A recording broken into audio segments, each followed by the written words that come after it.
But at the end of the conversation, you could see the light bulb clicking. He got to know it's not just one thing, it's not just two things, but there's many different factors into the why. Into the change. Yeah. It's not change for change's sake. It's change for the better.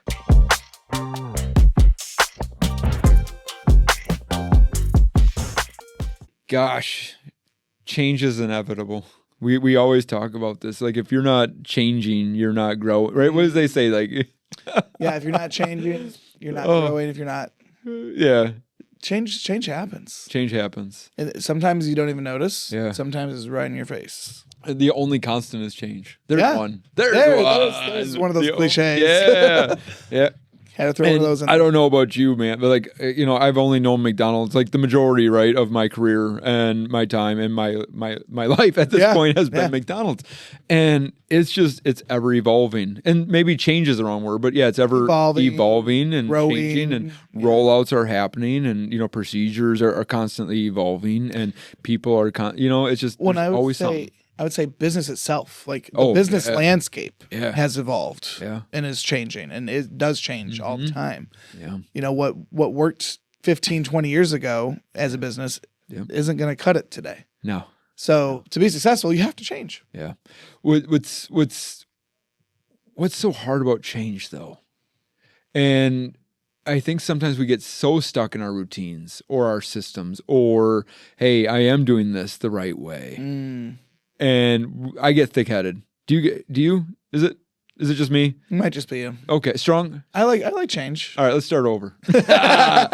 I'll call myself out a little bit. Sometimes change used to be hard, right?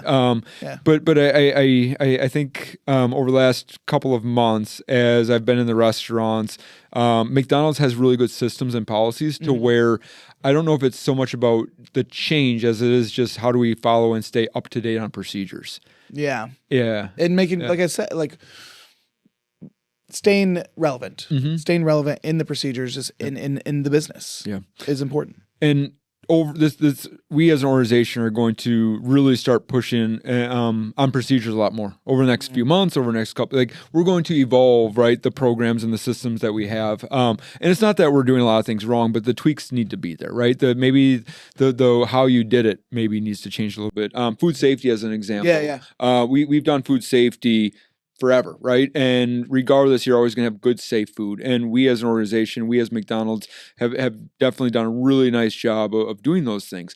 There's some autonomy though, right? When it comes to just changeover in the cooking times. So I was having I was having this amazing conversation with one of the restaurants that we purchased. So, cause we have a guide, right? Like we have certain times that we want to do certain things. And it's kind of backwards from what a lot of people are used to. And I was talking to this gentleman, and we had hung up the sign. We had the food safety stuff. So I go there and I'm following up. I'm just observing, watching, saying, okay, cool. Are they following the change, right? Because we made a significant change. Yeah. And the gentleman, he goes, because he wasn't following the stuff. I said, well, what's going on, right? Did you see the sign? He's like, yeah, but I've been doing food safety for 5 years. I'm good. I know what I'm doing. I don't need to change. And I said, oh, okay.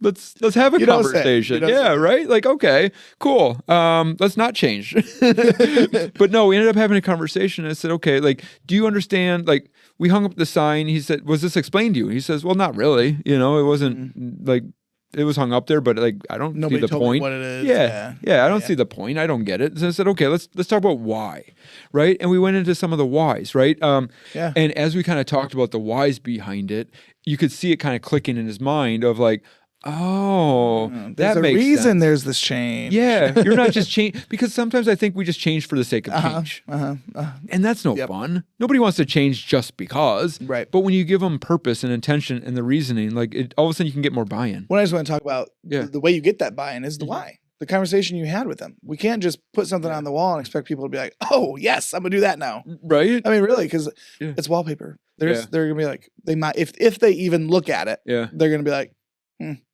and keep doing the same thing they've been doing. We do the same thing. Yeah.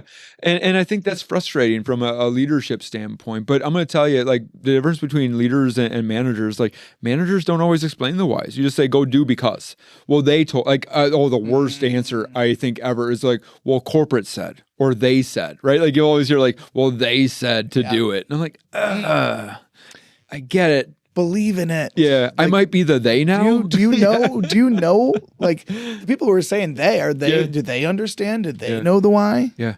And 9 times out of 10, they probably don't, or they didn't care enough to listen, or honestly, they just didn't know that they should ask. Yeah. And I think sometimes you kind of the blind lead in the blind type conversation, right? But like, it's okay to know why. It's okay to ask the whys behind those changes. Yeah. And leaders love answering the why.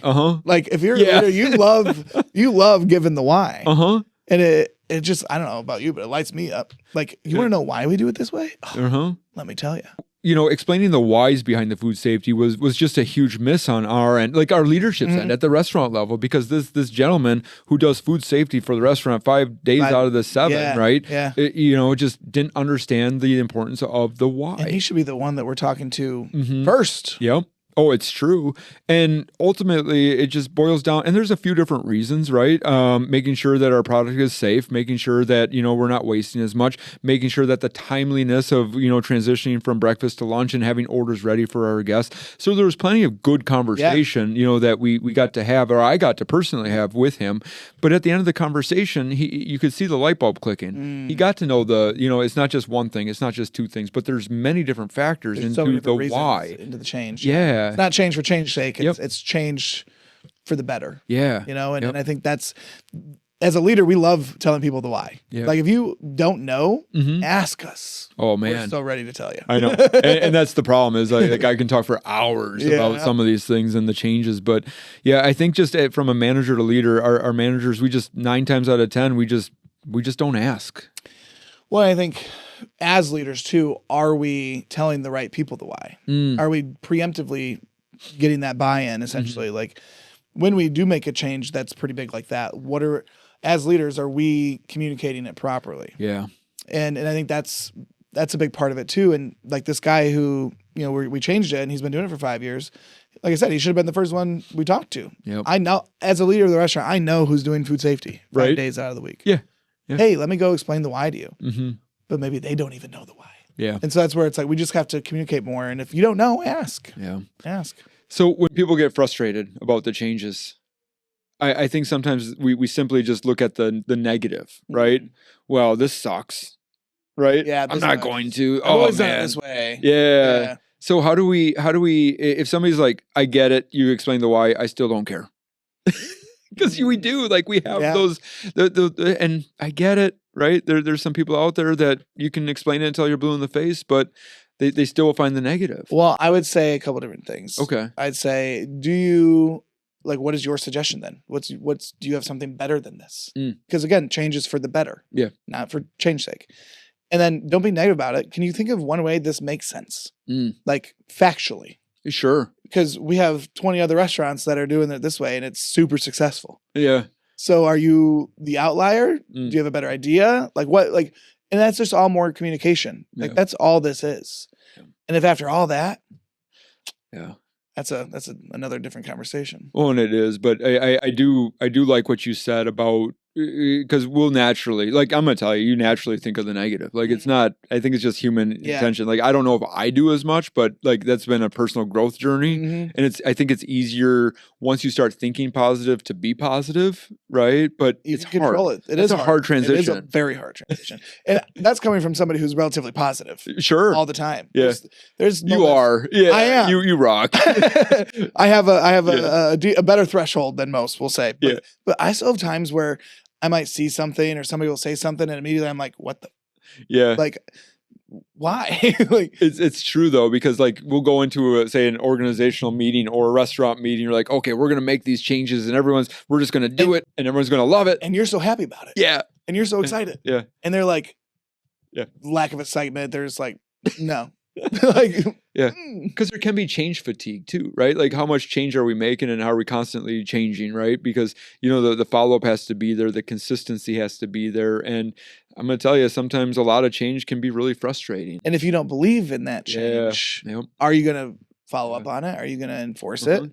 Probably not. Right. So again, that communication between the organization and the leader, like what what's going on. Can I tell you something that I found has been successful? When we're looking at making change, especially as an organization, and McDonald's is really good at this too. Like I'm going to tell you flat out, the test kitchens and the things that McDonald's does before they implement a change, whether it's system wide or within our local area or whatever, there's so much testing that goes into this. And I think sometimes we as leaders don't always explain that part of it, right? So you mentioned if 20 restaurants are doing this, why can't we be at the other 20? Yeah, why can't this one? Yeah. So what I've realized is that practice does make perfect. And, when we were looking at some of the changes that we've implemented, I typically try it at a restaurant or two or a small area, right? In order to say, okay, does this have legs? Can this actually do what we want it to do? Can this change accomplish what we're trying to accomplish? But I think the disconnect sometimes is we don't use the people who helped us with those change to help us basically be the cheerleader of that of that change. Yeah, exactly. Yeah. So how do we get it? And I know it sounds silly, but like, when the crew likes something, have your crew explain it to other crew. When your crew trainers like something, have them explain the change to other crew, crew trainers. Same thing for your managers, and same thing for the GMs. Like, hey, we've got these general managers who have done it and they love it, and there's all these benefits and all these things. Like, you still don't want to do it? Yeah. Let's just maybe give it a shot, right? Like, give it an honest, and sometimes because there are people who will disagree to disagree, right? Or disagree because maybe they really just don't see it. So I think sometimes having somebody else explain it. Yeah, that's a great idea. Different perspective. Just a different perspective, just explaining it differently, different words. Sometimes that's all it takes to, there's the light bulb. Because you're going to talk to people differently than I talk to people. You're going to explain the whys differently than what I'm going to explain it to, right? If I'm more of a numbers guy, I might just only explain the numbers when really you need the picture, right? Picture. Rather than a number, right? So I think sometimes just explaining the whys a little differently, maybe having some of those other, hey, this person has been successful, go reach out to them. Maybe they can help you kind of connect those dots a little. Huge. Yeah. Yep. And I'm starting to see that more and more too. The networking, just in general. Right. It's awesome.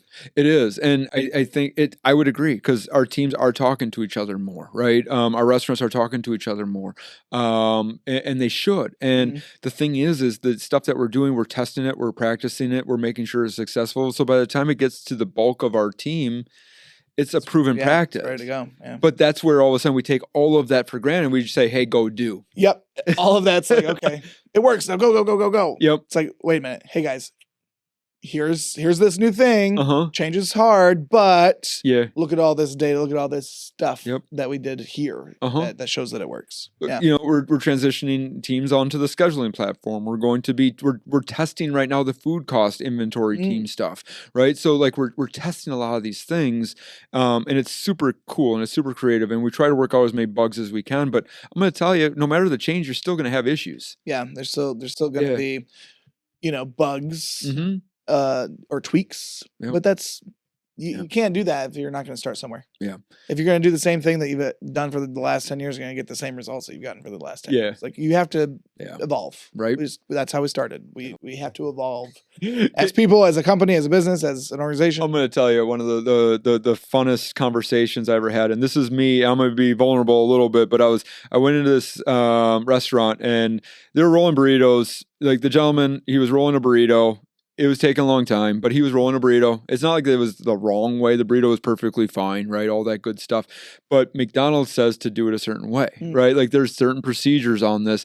And I go to the gentleman. I'm starting to explain how to roll burritos and to McDonald's standards. He's like, why are you giving me a hard time? I meet my quota and I'm doing it timely. Like, I'm doing it within the time I'm given, right? Like, what's your problem? I'm like, wait, hold it. Like, what do you mean, what's my problem? You're not doing it the right way. That's my problem, right? And I started to get like, maybe I just wasn't in like the coaching mood or then and there in the mindset. Yeah. So thank you, Riley. Cause I mean, it happens, right? And I'm like, I'm going to help coach. He's going to be so happy that I'm coaching him and I'm going to save him all this time. And he was just being rude to me. And I'm like, so finally I realized, oh my gosh, I'm about to be rude back. So I stopped myself and I'm like, good job. You stopped yourself. I did. Though. I did. I stopped myself. That's growth. I reset. Yeah, I reset. Right. And I said, okay, I want this change and I'm thinking all this like 3-second thoughts, right? Like, okay, I want burritos to be rolled correctly. I want to make sure he feels valued. I want him to make sure that he understands the changes. So I'm like, all right, my friend, do you, like, I feel like we're like, you're being a little negative. I feel like maybe I'm about to be like, do you want to start over? Like, and I honestly just asked him, like, do you want to start over on this? He's like, yeah, I think that's a good idea. Let's start over. I'm like, okay, cool. Right? So I'm like, let's watch the burritos and look at the procedures together, right? and then all of a sudden, he did all the procedures and he's rolling burritos twice as fast. He's more efficient. He's still meeting his quota, right? But like, we're doing it to the standard. Yeah. We're doing the change. It was a change to him. Maybe it's been a standard for a while, but all of a sudden, like, because I thought it was going to go like the other way. It was going to go the other way. Yeah, it was.